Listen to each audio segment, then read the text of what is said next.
Hello, good morning. చిన్న counter అంతే ఏం లేదు.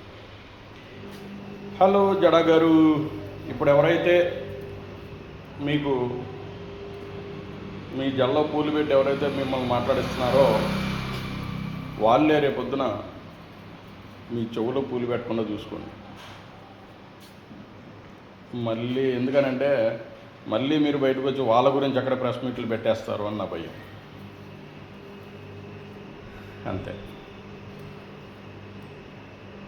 ఓపిక ఉండాలా, నిలకడ ఉండాలా రాజకీయాల్లో. అదే ఓ చిన్న చిన్న వాటికే బయటకు వచ్చేసి ప్రెస్ మీట్లు పెట్టేస్తే అది కరెక్ట్ కాదు. Okay, bye.